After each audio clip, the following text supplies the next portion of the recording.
भाई 2020 की परिस्थितियां बहुत अलग थी। जिस तरीके से उस वक्त मेरे पिताजी का निधन हुआ था और जिन परिस्थितियों में मैंने उस वक्त चुनाव लड़ा था, तो यकीनन उस वक्त हम लोगों ने जनता दल यूनाइटेड हम लोग के लक्ष्य में था। बहरहाल जैसा मैंने कहा कि अब तीसरे नंबर की उनको पार्टी बना दिया, अब उनको कितना हराएंगे।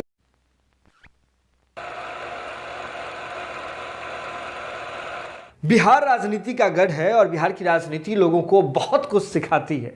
बिहार की राजनीति ऐसी है कि राजनीति शास्त्र से जुड़े हुए छात्रों के लिए प्रतिदिन कुछ ना कुछ उनके ज्ञान कोश में ऐड ऑन होता रहता है। यानी कि सीधे तौर पर गए तो एक लाइव वर्कशॉप के रूप में बिहार की राजनीति के नए पौधों को शिक्षा दीक्षा देती रहती है। ऐसे में हमने देखा था कि 2020 का जो बिहार विधानसभा चुनाव था वह राजनीतिक सहमत के रूप में एक बड़ा चुनाव का मैदान बन गया था।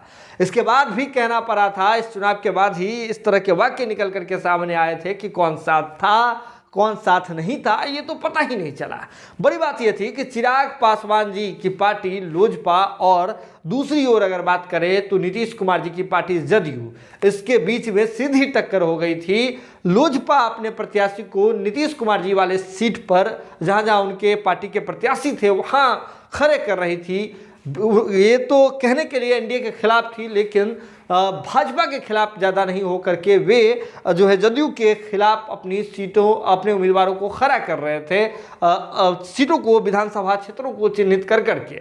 ऐसे में अब आपको बता दें कि अब चिराग पासवान जी फिर से एमएलसी चुनाव को लेकर के दावा ठोकने लगे हैं। दरअसल बिहार में एमएलसी का चुनाव होना है, निकाय वाला चुनाव होना है, 24 सीटों पर चुनाव होना है, जिसको लेकर के एनडीए ने अपने सीटों की जो है घोषणा पहले ही कर दी है, जिसमें जदयू लड़ रही है, भाजपा लड़ रही है और एक सीट जो है आपको चिराग पासवान जी के चाचा वाली पार्टी, हम बात कर रहे हैं राष्ट्रीय लोजपा की, उसे दिया गया है एमएलसी चुनाव में वैशाली की सीट। तो ऐसे में चिराग पासवान जी से जब इस पर सवाल किया गया, जो आपको बता दें कि जो हमने ये सवाल किया, जनता टॉकीज की टीम ने ये सवाल किया उनसे कि क्या इस बार भी 2020 वाला इतिहास दोहराने वाले हैं, यानी कि नीतीश कुमार जी के पार्टी के जो कैंडिडेट होंगे उनके खिलाफ आप जा रहे हैं अपने प्रत्याशी को उतारने के लिए। तो इस पर चिराग पासवान जी ने कहा कि उस समय कुछ और बातें थी, लेकिन अब जो है हम जीतने के लिए उतर रहे हैं। यानी कि उस समय हमारा कुछ और मकसद था,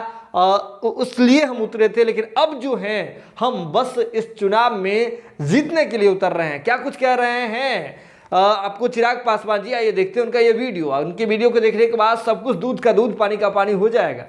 चुनाव की चर्चा हुई थी, एक अंतिम सवाल ले लेते हैं आपसे कि एमएलसी चुनाव को लेकर के चर्चा भी हो रही है। आपके चाचा पशुपति कुमार पारस जी एनडीए के साथ जाकर के चुनाव लड़ रहे हैं, उन्हें सीट भी मिली है। तो यहाँ फिर बात आ जाती है कि भाजपा और जदयू, इस बार आप अपने प्रत्याशी को उतारने वाले हैं, आप भी मैदान में उतार रहे हैं।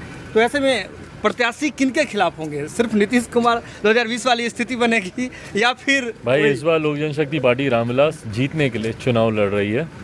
मौजूदा मुख्यमंत्री नीतीश कुमार जी की पार्टी को अब और क्या हराना, तीसरे नंबर की पार्टी बन गई है। उनके नेता बार बार मेरा प्रोत्साहन करते हैं। जितनी बार उनके नेता बोलते हैं कि चिराग की वजह से हम लोग हारे, चिराग की वजह से हम लोग तीसरे नंबर की पार्टी बने, उतनी बार वो मेरी ताकत का मुझे एहसास दिलाते हैं। बहरहाल इस बार हम लोग चुनाव जीतने के लिए लड़ रहे हैं और हर उस जगह पे जहाँ पे लोक जनशक्ति पार्टी का प्रत्याशी मजबूत होगा वहाँ पर हम लोग प्रत्याशी उतारेंगे और चुनाव लड़ेंगे। भाजपा के खिलाफ भी भाई जहाँ पे भी पार्टी मजबूत होगी। 2020 में जीतने के लिए नहीं उतर रहे थे, इस बार उतर रहे हैं। भाई 2020 की परिस्थितियां बहुत अलग थी। जिस तरीके से उस वक्त मेरे पिताजी का निधन हुआ था और जिन परिस्थितियों में मैंने उस वक्त चुनाव लड़ा था, तो यकीनन उस वक्त हम लोगों ने जनता दल यूनाइटेड हम लोग के लक्ष्य में था। बहरहाल जैसा मैंने कहा कि अब तीसरे नंबर की उनको पार्टी बना दिया, अब उनको कितना हराएंगे और